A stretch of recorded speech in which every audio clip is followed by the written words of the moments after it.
नमस्कार।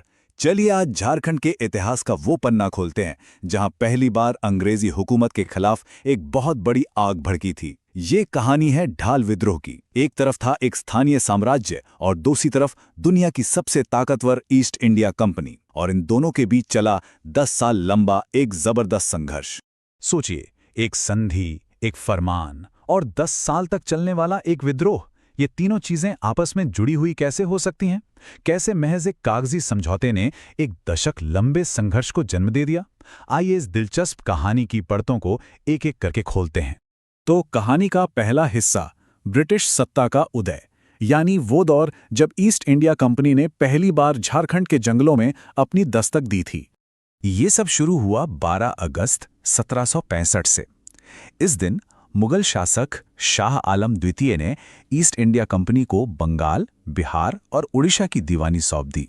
अब दीवानी का मतलब क्या? सीधा साधा मतलब है टैक्स वसूलने का अधिकार।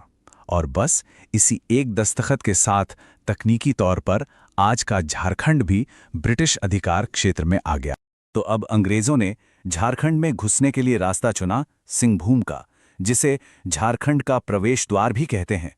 उस जमाने में ये इलाका ढालभूम, पोड़ाहाट और कोल्हान जैसे राज्यों का गढ़ हुआ करता था, और यहीं से अंग्रेजों के खिलाफ बगावत की पहली चिंगारी भड़कने वाली थी। और यहीं से शुरू होता है हमारा दूसरा अध्याय, विद्रोह की पहली चिंगारी। ये वो पल था जब अधीनता की मांग और स्वाभिमान की दीवार आमने सामने आ खड़ी हुई। मार्च 1766 में कंपनी ने एक फरमान जारी किया, सीधा और साफ, हमारी हुकूमत कबूल करो और सालाना टैक्स चुकाओ, वरना जंग के लिए तैयार हो जाओ। सिंहभूम के स्वाभिमानी राजाओं का जवाब क्या था? एक शब्द में, इनकार। इस इनकार का नतीजा वही हुआ जो होना था, हमला। 1767 में फर्ग्यूसन के नेतृत्व में ब्रिटिश सेना ने सिंहभूम पर चढ़ाई कर दी, लेकिन छोटा नागपुर के जो पहाड़ी इलाके थे वो विद्रोहियों के लिए कुदरती किला साबित हुए, और इसी वजह से वो लंबे समय तक अंग्रेजों का मुकाबला कर पाए। और इसी संघर्ष के बीच से एक नायक उभरा। नाम था जगन्नाथ ढाल। वो ढाल भूम के राजा थे जिन्हें अंग्रेजों ने गद्दी से हटा दिया था। उन्होंने इस अपमान को एक विद्रोह में बदल दिया, एक ऐसा विद्रोह जो इस इलाके में ब्रिटिश सत्ता के लिए पहली बड़ी चुनौती बना। ये कोई छोटी मोटी झड़प नहीं थी, बल्कि इस क्षेत्र में अंग्रेजों के खिलाफ पहला संगठित संघर्ष था। इस विद्रोह ने एक साफ संदेश दे दिया था कि यहाँ के लोग अपनी आज़ादी के लिए किसी भी हद तक जा सकते हैं। तो अब बात करते हैं तीसरे हिस्से की, 10 सालों का वो लंबा संघर्ष। ये एक राजा की नहीं बल्कि एक पूरे जन प्रतिरोध की कहानी है। पूरे 10 साल 1767 से 1777 तक ये विद्रोह चलता रहा। ईस्ट इंडिया कंपनी ने लेफ्टिनेंट रूक और चार्ल्स मागन जैसे अपने माहिर अफसरों को भेजा, लेकिन उनकी पूरी ताकत भी जगन्नाथ ढाल के हौसले को नहीं तोड़ सकी। हर कोशिश, हर अभियान नाकाम साबित हुआ। और अब आता है कहानी का आखिरी हिस्सा, समझौता और विरासत। कहते हैं ना, जब ताकत काम ना आए तो कूटनीति से काम लेना पड़ता है।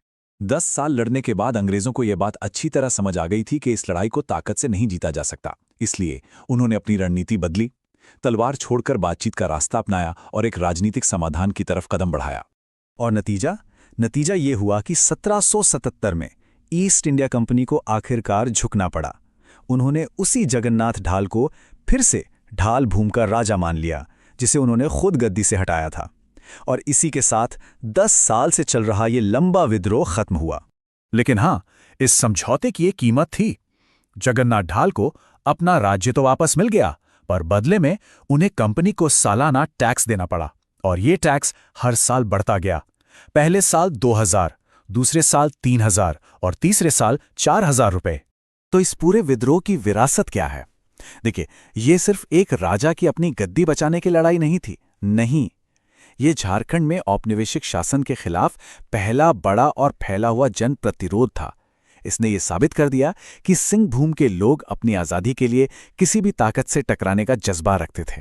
तो आखिर में एक सवाल ये उठता है, क्या ये सिर्फ एक राजा की जीत थी, या फिर ये एक पूरे समुदाय के स्वतंत्रता संग्राम की पहली बुलंद आवाज थी? इस सवाल पर जरूर सोचिएगा।